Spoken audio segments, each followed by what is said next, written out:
평소에 스펄전 목사님은 얼마나 부러워했는지 모릅니다. 그 엄청난 규모의 타버너클 교회에서 육성으로 설교를 하면 전체가 무람한 종이 울리는 것 같았다. 그랬으니까 참 대단하죠. 저는 이제 그런 목소리는 없지만 저에게는 스펄전이 없는 게 있습니다. 마이크가. 이렇게 하고 노력을 해보려고 할 텐데 또 불편하셔도 양해하고 들어주시면 감사하겠습니다.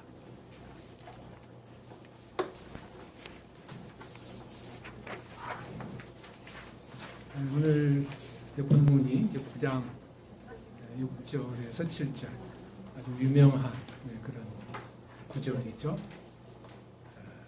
제목을 제가 메시아의 탄생과 나라 이렇게 붙였습니다.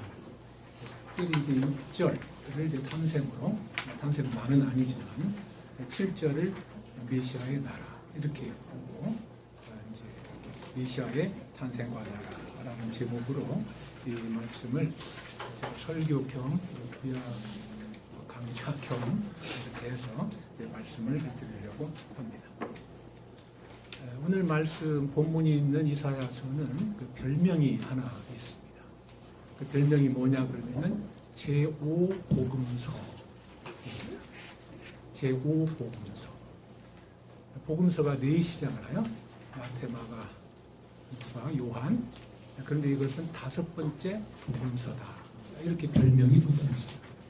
왜 그러냐 그러면은 다 짐작하시는 대로 그리스도의 탄생에서 죽음에 이르기까지 그리스도의 사역과 그리고 그에 관한 복음의 내용이 너무나 많이 나오게 됩니다. 그래서 별명이 이제 제5복음서 이렇게 붙일 정도로 유명하고 제가 지금 프린트 이제 방금 다 받으신 줄로 알고 보면은 제가 하려는 게 아닙니다. 소개만 잠깐 하겠습니다. 그 제목에 있는 대로 그 이름으로 책까지 내고 또 이 별명을 상당히 이제 인정이 돼서 이사야서가 제5복음서다 하는 것은 대체로 이 구약하는 사람들은 다 인정을 하고 있습니다.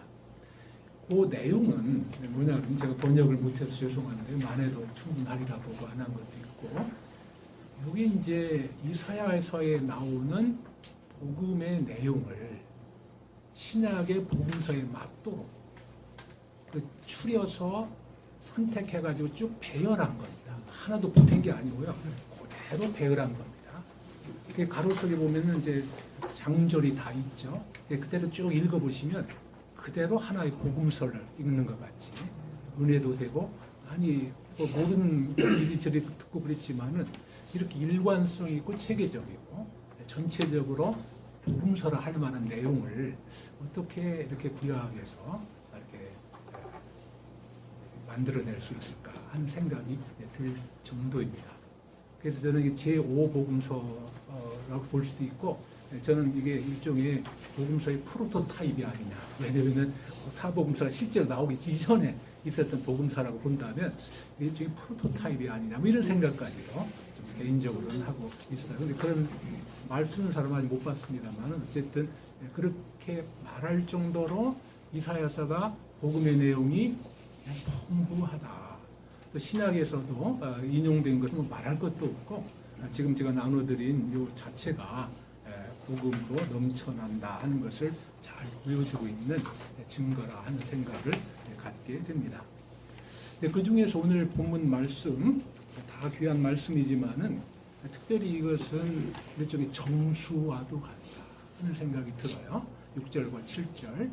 왜냐하면 하나는 그 탄생에 관한 것이고 탄생만 말하는 게 아니라 그분이 어떤 분인가 하는 것을 말하게 되는 것이고 그가 와서 하실 사역이 뭐냐 결국은 나라를 세우는 것이다. 하나님의 나라. 그래서 예수님이 복음 증거의 첫 성이 회개하라. 복음 천국이 가까워 왔느니라. 이 천국이 이제 하나님 나라 아닙니까? 그와 더불어서 나라가 본격적으로 시작되는 이런 것을 6절과 7절 두 절이 아주 그 정수랄까 에키스피아니 이것을 잘 담아내고 있다 하는 생각이 들어서 본절 말씀을 통해서 성탄도 되고 해서 제가 겸사겸사 본문을 택해서 잠깐 함께 생각해 보려고 합니다. 제가 이 부분을 말함에 있어서 한 세 가지 포인트로 얘기를 하려고 합니다. 세 가지 측면에서 말하려고 생각을 합니다. 첫 번째는 오늘날 많은 사람들이 성탄이 뭔가 무관심한 측면이 있다는 점이죠. 또 이것이 있다고 하더라도 나와는 관계가 없다 하는 생각을 갖게 됩니다. 바로 이 무관심과 무상관성 이런 것들을 많이 오늘 현대인들은 가지게 갖게 되는데 그런 부분에서 이거야말로 그리스도의 탄생을 비롯한 복음이야말로 오늘날의 삶에 얼마나 적실하고 오늘날 상황과 환경에 맞춤형까지는 아니라도 그것에 맞을 수 있는 매우 기본적인 복음의 진리를 담고 있다라는 측면에서 이것은 그야말로 정말 상관되고 이건 정말 관심을 기울여야 되고 매우 적실하다 하는 그런 측면에서 첫 번째 말씀을 드리려고 합니다. 그 9장 이제 1절에서 이제 5절까지 이게 이제 배경적인 건데요. 배경에 이것이 잘 나타나 있습니다. 그 이사야는 상황에 따라서 계시를 받고 상황에 따라서 매우 중대한 메시아적 미래의 예언을 하는 경우가 많이 나타납니다. 또 새로운 계시를, 새로운 하나님에 대한 계시를 혹은 비전을 갖게 되는 경우가 많이 있습니다. 그런데 우시아라는 왕이 있었는데 굉장히 이사야와 굉장히 친밀하게 하나님 나라의 사역을 하고 하나님 정치적인 측면에서 하나님 선지자로서 이렇게 사역을 했었는데 그 우시아가 죽었죠. 6장이 나오는 내용입니다. 그럴 때에 그 이사야가 놀라운 비전을 보죠. 그게 이제 유명한 하나님의 성전에 높이 들린 보좌에 앉으신 여호와를 보았다라고 말합니다. 그 이제 거룩 이러한 찬양 가운데 거하신 여호와를 보게 되죠. 그러니까 오시아라는 의지하는 왕이 죽었는데 이사야의 말은 정말 이 상황 이런 가운데서 어떻게 하나님 나라 일을 계속할 것인가 라는 상당한 실망과 또 약간은 절망 이런 것도 있었을 수도 있겠습니다. 그런데 그런 때에 그가 본 것은 그런 때에 이제 여호와께서 보여주신 것이 뭐냐 하면은 그 보호자에 앉으신 이가 누구냐? 우시아가 아니라 우시아는 죽었지만은 그러나 여호와가 앉아 계신다. 그렇게 해서 높이 들린 보좌 위에 앉아 계신 여호와를 뵈었다라고 말함으로써 이스라엘의 진정한 왕이 누구신가 하는 것을 보라보고 알게 되는 그런 계기가 되거든요. 여기서도 마찬가지로 이 상황 지금 1절에서 5절까지 상황은 상당히 암울한 상황이 됩니다. 이제 그때는 참 소망이 없었던 시기다라고 말할 그런 이제 상황이 소개가 되는데요. 그 당시 이제 남북이 나뉘어 있었고 이제 조금 있다가 망하게 되지만 북쪽 이스라엘은 그 다음에는 이제 그 아시리아라고 이제 그런 상당히 강력한 국가가 득세를 하게 되고 나중에 굉장히 패권 국가가 되게 됩니다. 그래서 이제 그 주변 조그만 나라들이 서로 분쟁이 있었을 때에 이 유다가 이스라엘이 아시리아를 청빙해서 보호막을 삼으려고 했지만 오히려 그 나라에게 멸망하게 되는 이러한 격변기가 일어나게 됩니다. 국가적으로도 그렇지만은 국제적으로도 전쟁과 그리고 여러 가지 어려움들이 이렇게 닥치게 되는 동맹 관계와 국제 관계가 변화되고 소용돌이 치는 이런 가운데에서 특별히 이제 북쪽에 있는 지파들이 어려움을 당하게 되는 이런 상황이 있었죠. 이사야가 그것을 보게 된 것입니다. 그래서 1절과 2절에 보면은 1절에 보면은 어둠 가운데 있었다. 그 당시 형편을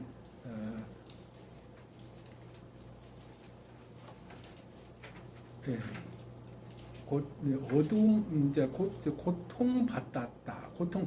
고통을 받고 있다. 그 다음에 멸시를 당하고 있다. 그 다음에 2절에 있는 대로는 그러니까 흑암에 거했다. 그 다음에는 사망의 거느릴 땅에 거했다라는 약간은 시적인 또 비유적인 표현을 통해서 그 어려운 상황을 잘 소개하고 있습니다. 그런데 바로 그 1, 2절만 보더라도 그것이 끝이 아니라 이제 흑암이 있었지만은 고통받았지만 그러나 흑암이 없으리로다 라고 말을 하고 그 다음 멸시를 당했지만 이번엔 영화롭게 하셨느니라 이렇게 말하고 또 2절에 보니까 흑암의 백성들이 행했었는데 큰 빛을 보았다 이렇게 말하고 또 사망의 그늘진 땅에 거하던 자들에게 빛이 비추도다 이렇게 말하고 있습니다. 암울한 상황인 건 뭐 말할 것도 없는 그러한 경험 가운데서 이사야가 본 게 뭐냐, 하나님 보여주신 게 뭐냐, 큰 빛을 영화롭게 하심을 또 이런 것들을 보게 되었다. 다시는 흑암이 없는. 또 이건 3, 4절도 마찬가지인데요. 3, 4절에 보면은 예컨대 이제 4절 같은데 무겁게 맨 멍에 이런 말이 있습니다. 또 채찍, 앞제다의 막대기 이런 것들을 경험하고 있는 이런 가운데이니까 국가적으로 어떤 상황이다 하는 것은 그 당시 또 역사적인 상황을 봐도 충분히 이해할 수 있습니다. 그런데 이제 3절에 또 보더라도 주께서 이 나라를 창성하게 하시며 그 즐거움을 더하게 하셨으므로 그 즐거움이 추수하는 즐거움, 탈취민을 나눌 때의 즐거움같이 되어서 주 앞에 큰 즐거움이 되었다. 이렇게 3절 자체를 즐거움으로 채우고 있습니다. 하나님께서 그런 기쁨을 주실 것이다. 현재의 상황은 암울하기 짝이 없지만은 그러나 미래는 빛이요 즐거움을 하나님께서 예비하셨다라고 하는 그런 이제 비전을 보게 되는 것이죠. 왜 그런가? 그것이 6절과 7절이 말하고 있는 것입니다. 그것이 바로 6절 처음에 이는이라고 한 것이죠. 왜 이러냐? 왜 암담하고 암울하고 이런 상황에서 기뻐하고 빛을 볼 수 있게 하나님께 빛을 주시겠느냐 하면 이는이라고 말씀하시는 것을 보게 되는 것이죠. 6절과 연결시키면 메시아가 탄생하기 때문에 메시아의 탄생 때문에 그렇다. 또 그 다음에는 이제 메시아의 나라 그것 때문에 이런 일이 일어나게 된다라고 하는 이야기죠. 또 이제 그 4절에도 있는 암시된 대로 메시아가 오셔서 구원을 베푸시는데 승리함으로써 구원을 베푸실 것이다. 이런 것을 말씀하는 것이죠. 그래서 이 모든 축복, 이 어려움과 고난과 흑암 가운데서 1절, 4절 사이사이에 끼어있는 그 축복의 근원적인 이유가 뭐냐 하는 것은 6절에 의하면 한 아이가 태어났기 때문이다. 이렇게 말씀을 하시는 것입니다. 그래서 이 아이 때문에 전쟁과 억압 그것을 경험하고 고통하던 선지자의 눈이 메시아를 바라보게 되고 그리고 그걸 통해서 위로와 소망뿐만 아니라 참 메시아에 대한 대망을 갖게 된다 하는 것을 생각할 수가 있겠습니다. 참 메시아 그리스도 이분이 그냥 인간의 상황과 아무 상관없이 그냥 오는 그런 것이 아니라 이사야는 최소한 지금 오시는 자기 처한 상황과 또 메시아를 이제 제가 지금 안 하겠습니다만 보는 이 상황에서 빛으로 오시는 그리고 승리자로 오시는 구원자로 오시는 바로 그분이 이 한 아이다라고 말함으로써 현재 상황과 상관없이 오신다기보다도 지금 이 자리에 이런 상황에 오시는 분이 그리스도이시다. 하나님이시다. 하는 또 그 하나님을 바라보면서 열망하고 있는 것을 보게 될 때 이건 오늘날 우리도 마찬가지 아닌가. 그때 이사야가 기다려서 700년 후에나 그리스도가 오셨던 것처럼 그런데 마침 오셔서 우리는 이미 그 그리스도 오심을 경험하고 그 은혜를 받고 있지만은 또 한편으로는 또 재림을 또 기다리고 있지 않습니까? 이런 것들이 이 우리가 처해 있는 세상의 역사와 이 환경과 무관하게 진행되는 어떤 별개의 것이 아니라 이 세상 속에 침투와 바로 우리를 구원하시고 이 자리에서 그의 나라를 세워가는 그의 통치, 이 다윗의 나라를 이어서 영원한 다윗의 나라를 이 땅에 베푸시는 그런 분으로 메시아가 오신다라고 하는 것을 먼저 생각해 볼 수 있겠다 싶습니다. 그 다음에 이제 이만큼 그리스도 오심은 인간의 상황, 우리의 상황, 또 우리의 구원의 필요성, 우리의 모든 억압적인 이런 모든 것들에 적실하다.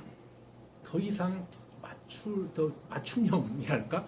그 가장 적합한 이런 분으로 오시고 또 이런 방식으로 오시고 또 그런 통치를 베푸시는 분이다 하는 측면에서 그 무관심한다든지 나와 상관없다든지 이런 식의 것은 하나님의 역사를 잘 몰라서 우리의 가장 좋은 것을 주시는 하나님을 잘 모르고 혹은 거부하고 하는 것이 아니겠는가 하는 생각에서 오늘날 현대인들의 또 이제 신자들의 메시아에 대한 놀라운 대망과 그분에 대한 기대 이런 것들이 많이 좀 줄어들지 않았나 하는 생각을 때때로 갖게 되는데 이런 점에서 이것은 전혀 성격과 그 메시아 오심의 성격과 전혀 다르다 하는 점을 좀 먼저 말씀을 드리고 싶고요. 두 번째 제가 말씀드릴 포인트는 이것입니다. 성탄에서 우리는 무엇을 기대할 것인가? 혹은 우리는 메시아가 어떤 분이라고 이렇게 생각을 하는가? 우리가 메시아 안에서 무엇을 보기를 기대하는가? 혹은 메시아는 어떤 분이라고 우리는 생각하는가 하는 그러한 점입니다. 왜냐하면 오늘 읽은 말씀 중에서 6절 7절 그대로 봐도 상당히 그냥 평면적으로 읽으면 우리가 이제 워낙 익숙하고 너무 아니까 그렇지만 평면적으로 그냥 읽으면 이해가 안 가는 것이 한두 가지가 사실은 아닙니다. 대표적인 거 하나만 들면은 이는 6절에 아기입니다. 근데 같은 절에 그 동일한 분에 대해서 그 이름이 그의 본성이 뭐냐 그러냐면은 전능하신 하나님이다 이렇게 말하고 그 다음에는 영존하시는 아버지라 이렇게 말합니다. 그는 아기입니다. 그 다음에 한 아들을 우리에게 주셨다. 아들입니다. 명백하게 사람입니다. 그런데 한편으로는 또 전능하신 하나님이라 이렇게 말을 하고 영존하신 아버지라라고 말함으로써 영존하신다 아버지가 이건 굉장히 신성을 부여하는 것이죠. 즉 하나님이라는 것이죠. 이렇게 보게 되면은 도대체 이것을 처음 읽는 사람은 이 존재가 누구냐 도대체 이 존재가 누구냐 어떻게 완전한 사람 같이 묘사하면서 또 한편으로는 하나님 아니면은 부여할 수 없는 신성을 왜 이 아이에게 부여하느냐 하는 이야기가 됩니다. 이 사람이 도대체 누구냐 하는 그런 질문 우리가 너무 당연시했지만은 그러나 물을 수밖에 없는 물어야 되는 그런 질문 이걸 편의상 우리가 신비라 이렇게 얘기를 하고자 합니다. 우리가 성탄절이 너무 익숙해지고 너무 뻔하다고 생각을 해서 이 신비를 잃어버리면 안 된다. 성탄의 신비가 뭐냐?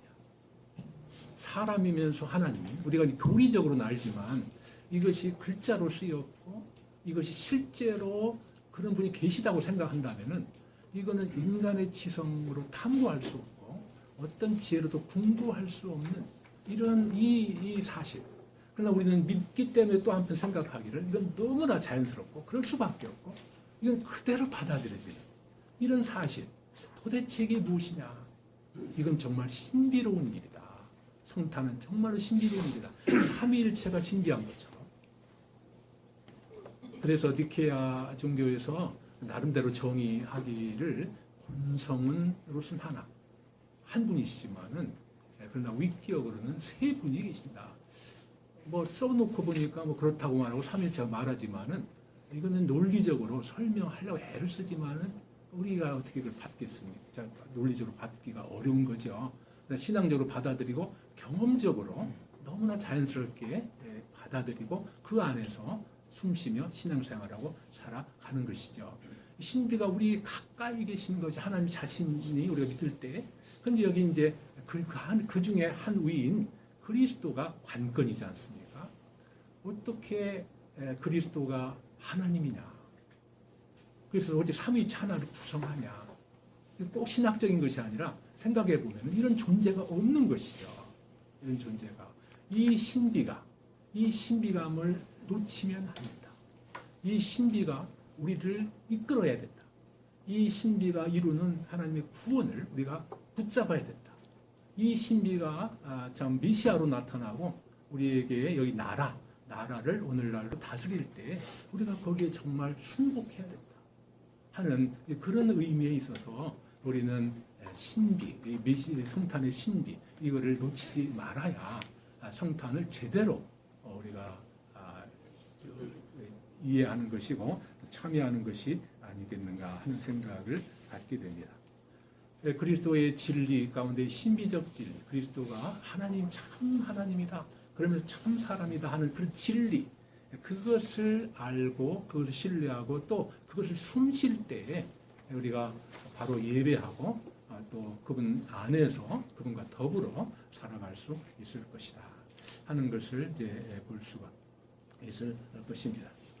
제가 여기 뭐 인성과 신성에 대해서 좀 했는데요. 그냥 넘어가도록 하겠습니다. 여기 이제 한 두 가지 조금 이제 인성과 신성에 대해서 조금 애매한 거 코멘트를 한다고 한다면은 여기서 이제 전능하신 하나님이라는 말이 있습니다. 우리말 번역으로는 뭐 이렇게 전능하신 하나님 아무 문제가 없어요. 근데 여러분이 혹시라도 이제 여호와의 증인이나 이렇게 보게 되면은 그리스도가 전능이 아니라 대능이다.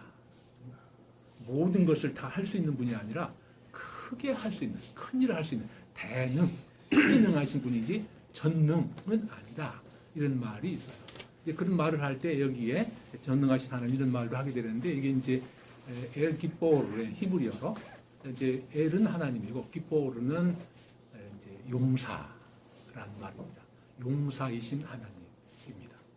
그러니까 이제 용사 이렇게 되니까 이게 이제 인간 같고 또 이제 신성이 없는 것 같고 이렇게 됩니다만은 그러나 이거야말로 오직 하나님께만 부여된 칭호이고 그리고 여호와가 용사이다 하는 것은 소위 여호와의 전쟁, 신성전이라고 해서 거룩한 전쟁에 있어서는 너무나 분명한 그런 말이 됩니다.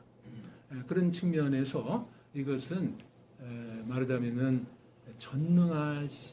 전능한 용사인 하나님을 가리키는 그런 말이기 때문에 이 기뻐 용사란 말 가지고 그렇게 말하는 것은 이것은 잘못이다. 이 엘 기뻐 이 말은 분명하게 신성을 나타내는 말이다. 요 하나. 그 다음에 이제 기묘자 묘사 이것이 있는데 기묘 하나만 본다고 하면 이제 기묘는 이제 핸델의 메시아 같은 데면은 이제 여기 쭉 들어보면은 이게 킹제임스 버전을 따라한 것 같아요. 그래서 기묘라, 모사라 우리말 성경을 그대로 따랐습니다. 그래서 기묘란 말 자체도 신적 존재를 나타낸다. 이게 이제 사사기 13장에 나온 이제 그런 것을 이해가 됩니다. 그 틀림이 없습니다만은 근데 여기서 보통 이제 기묘한 모사 이렇게 돼서 원더풀 카운슬러가 됩니다. 근데 이 카운슬러가 신학적으로는 뭐가 되겠습니까? 이 보혜사가 되는 것이죠. 예수님이 또 다른 보혜사를 준다. 자신이 또 보혜사고 라고 하는 측면에서 신약의 인식도 그러하고 또 구약에서도 하나님을 모사로 말합니다. 하나님을 모사로. 그래서 여기서 이 아이에 대해서 놀라운 모사다, 기묘한 모사다 이렇게 말하는 것은 역시 신성을 가진다는 것은 틀림이 없다라는 측면에서 예수님이 메시아가 한편으로는 완전한 인성을 가지시고 또 다른 편은 완전한 신성을 갖는다. 이것이 얼마나 중요한지 모르겠습니다. 제가 이제 처음 예수를 믿었을 때 저는 이제 예수님을 하나님으로만 알았어요.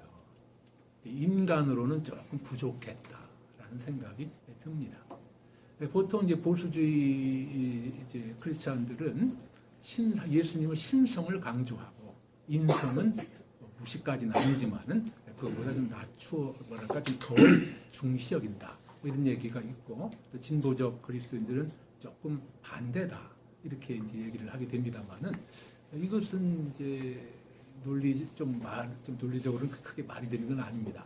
어쨌든 참 그리스도인은 누구나 100% 하나님이시고 100% 사람이신 그리스도를 믿어야 된다. 만약 그렇지 않다면 여러 가지 문제가 발생하고 그런 성경의 각 교훈과 진리와 교훈과도 다르게 된다 하는 이제 그런 지적을 할 수가 있을 것 같습니다. 그래서 우리가 이제 아까 신비라 그랬습니다만은 우리가 그리스도교의 진리는 구원밖에 명백하죠. 그건 뭐 더 말할 필요가 없습니다. 예수를 믿어 구원에 이르는 것이죠. 그런데 우리가 좀 더 이제 그리스도의 성품과 그분을 알려 이렇게 할 때에는 결국 이런 문제에 부딪히게 되는 것인데 여기에 대한 인간적인 노력, 여러 가지 신학자들의 노력, 변증 혹은 기독교 철학적인 노력 많이 있지만은 결국은 우리는 성경에 계시된 이 말씀을 그대로 일단 받는 것을 기초로 해서 우리는 참 사람이다, 참 하나님이라는 그리스도 어느 쪽을 좀 깎거나 어느 쪽을 더하거나 할 것이 아니라 완전히 참 사람이요 참 하나님이라고 말하는 그래서 칼케돈 회의 451년 이 문제에 대해서 이제 기독교 역사적 기독교가 신학적 정리를 내린 것입니다. 이해하기 힘들지만은 신성과 인성은 그리스도 안에서 혼합되지 않고 서로 섞이지 않는다. 교환되지 않고 나눌 수 없고 분리할 수 없다. 이런 이제 논리로서 이런 이제 일종의 설명으로서 이렇게 했던 이 신비. 오늘 우리가 이것을 경험할 수 있을 줄 압니다. 그리스도는 정말 내 가까운 친구요 인간보다도 더 인간적인 그런 분이시면서 동시에 그렇게 하나님이신 바로 그분이 우리의 구세주가 되시고 친구가 되시고 성령으로 우리 안에 계시고 이런 분이시다 하는 이제 그런 측면에서 우리가 성탄을 맞이해서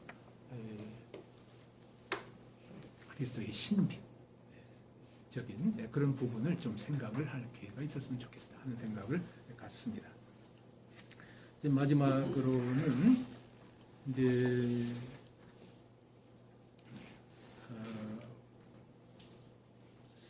이제 나라와 관계해서 메시아의 나라, 하나님 나라, 그리스도의 나라, 메시아의 나라니까 이런 얘기를 듣습니다만은 실제로 그게 무슨 뜻이고 또 나는 거기에서 어떤 상관과 관계 속에 있는 난 무엇을 해야 되는가 하는 이제 그런 이야기들을 많이 할 수 있을 줄 압니다. 그냥 세상은 똑같고 그런데 난 개념적으로 머릿속으로만 그냥 하나님이 다스린다라고 말하는 것이냐. 예수님의 통치가 리얼하다면 그게 평화가 왔다면 왜 중동은 이렇고 중동까지 갈 것도 없이 우리는 왜 이런 위험을 때때로 강하게 느끼면서 살아가야 되느냐. 하나님의 나라가 그리스도의 나라가 때로 의로운 나라이죠. 여기 뭐 명확하게 지금 나와 있죠.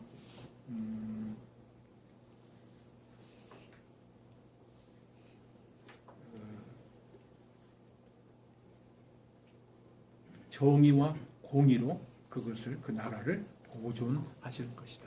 정의와 보존으로.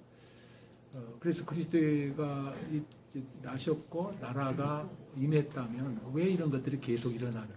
하나님이 역사의 주인이시라면 그리스도가 그 나라의 왕이시라면 왜 이런 일이 일어나느냐 하는 이제 그런 생각을 이제 가질 수도 있습니다. 이것을 이제 그 예수님이 우리 마음 속에서만 통치하신다 하는 식으로 너무 좁혀서 생각하는 것은 그리스도의 평화를 우리의 말하자면은 아주 좁혀서 말하면 심적인 평화온 상태로만 국한시키는 이런 것일 수가 있어서 이거는 그리스도의 역사를 그리스도의 오심과 그의 나라를 굉장히 제한하는 것이다.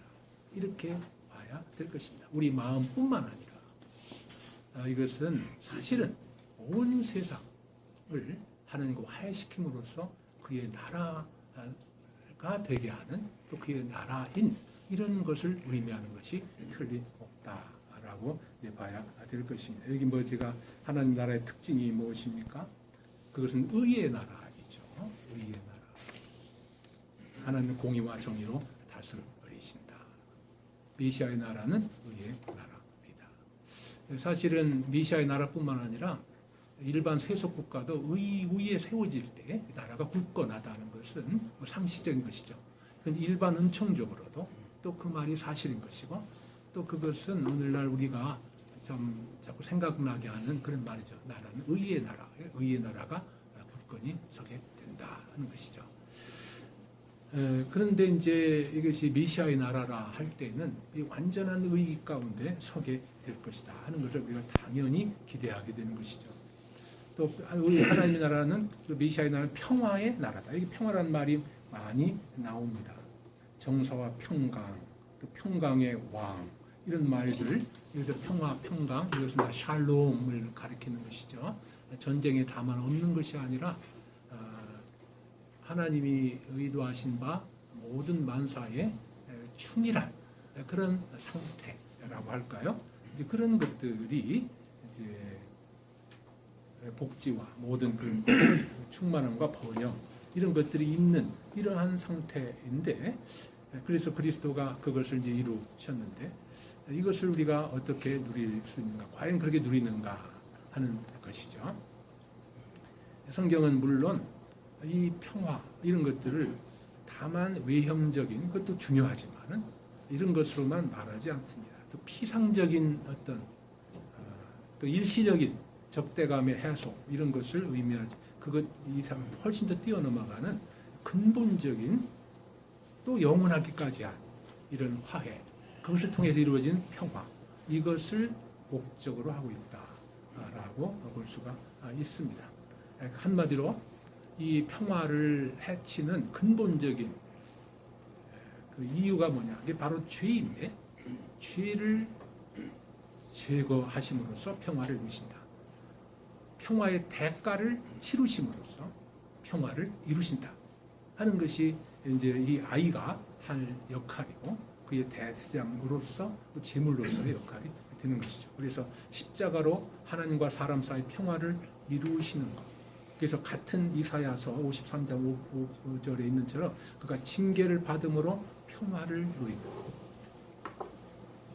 그래서 이거로 그의 그 십자가로 죄가, 인간의 죄가 제거가 되고 의가 이루어질 때 참 평화가 임하는, 이것이 성경이 말하는, 구약이 말하는 죄가 제거됨으로 의가 이루어지고, 의가 이루어질 때 평화가 임하는 이런 패턴은 신약에도 또 우리가 살펴보는 로마서에도 그대로 나타나는 것으로 압니다. 그래서 예수님께서는 그런 평화를 주시기를 원해서 내가 평안을 너에게 끼치노니, 즉 평화하죠. 나의 평화를 너에게 주노라 말씀하시고, 또 로마서에도 믿음으로 의롭다함을 받았으니 우리가 하나님과 평화를 이룬다 이렇게 말씀하고 있습니다.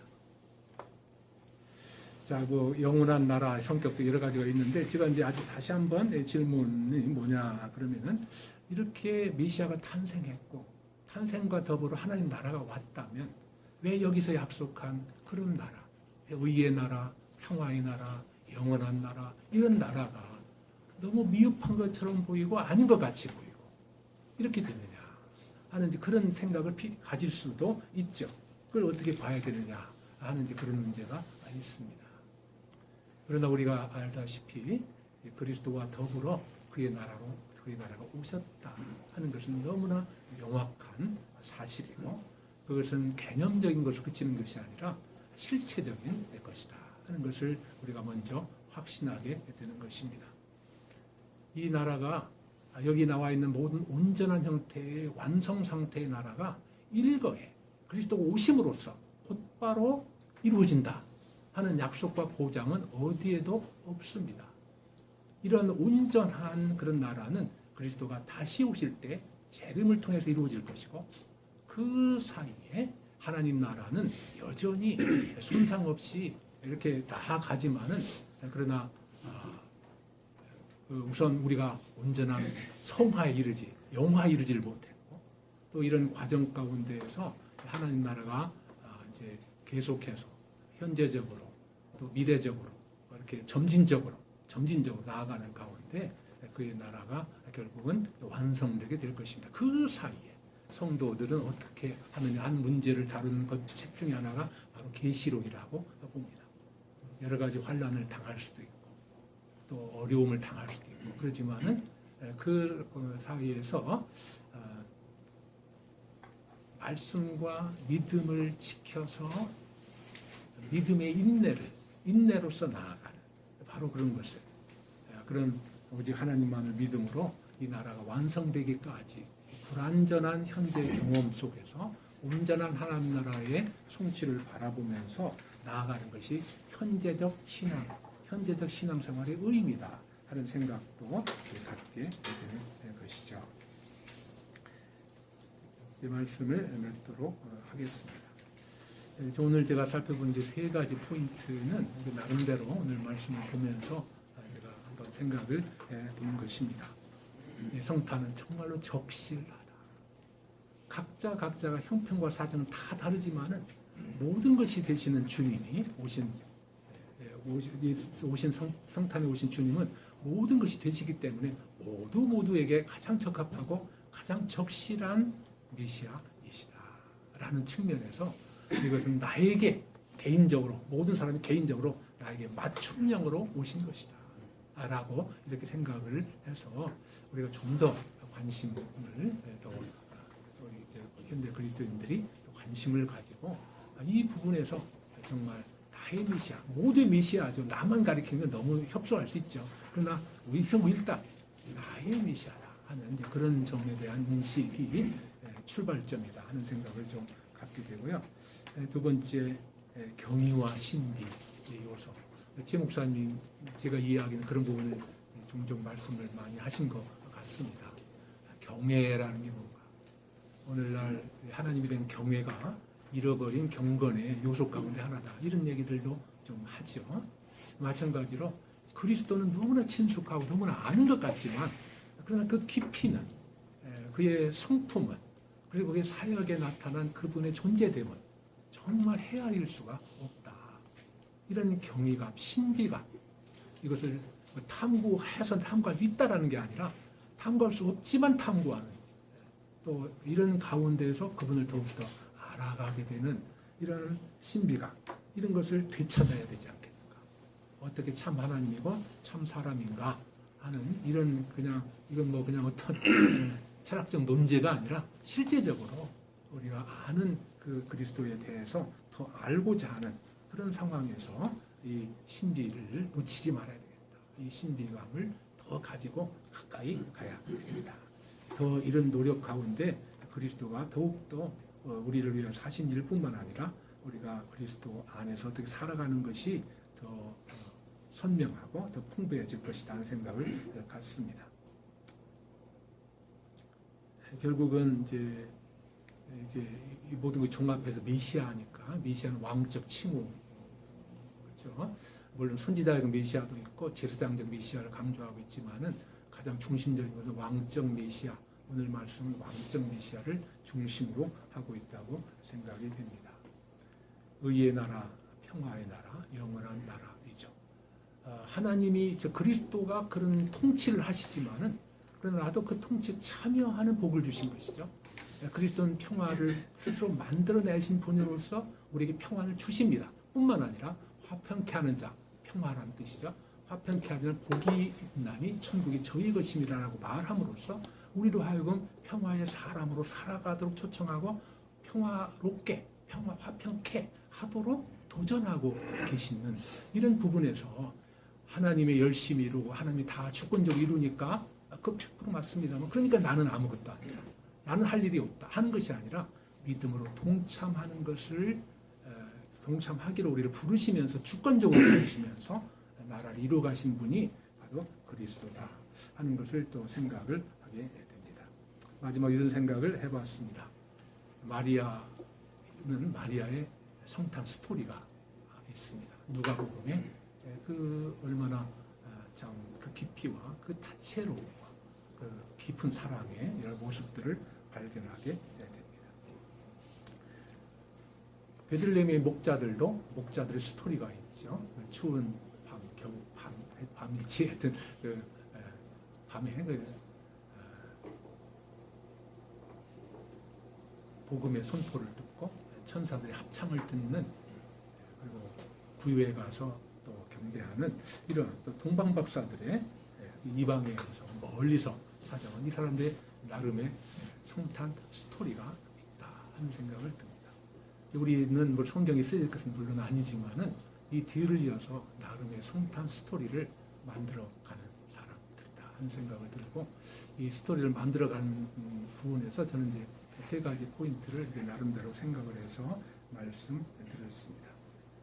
다 마찬가지 아닌가 싶겠는데요. 저는 나이가 들면서 이런 생각, 이건 참 고맙다 하는 부분이 있습니다. 그것은 신앙이 뭐랄까요? 거추장스러운 게 조금씩 없어지고 더 리얼해집니다. 더 사실적이 된다 하는 생각을 좀 갖게 됩니다. 저는 이것도 붙이고 저것도 치장하고 하는 그런 생각이 있었는데, 이제는 그럴 시간도 없고 그럴 생각도 별로 없고 그럴 또 정력도 별로 없고 그저 본질만 붙잡고 싶다 하는 생각, 그렇게 하면서 신앙이 좀 더 리얼해진다 하는 그런 생각을 이제 나름대로 갖게 됩니다. 이제 히브리서의 문맥은 좀 다르지만은 그날이 가까움을 볼수록 더욱 그리하라. 이건 이제 잘 모이라는 뜻이긴 합니다만은, 그러나 그날이 가까움을 볼수록 이런 생각을 하면서 우리가 이제 성탄을 몇 번이나 맞이할지 잘 모르겠습니다만, 그분의 그 적실성, 그분의 그 신비함, 그분의 왕되심, 그리고 그분의 놀라운 그 나라, 이런 것들을 통해서 우리가 성탄을 되살리고 또 우리의 신앙에 좀 또 전기도 되는 그런 은혜가 있기를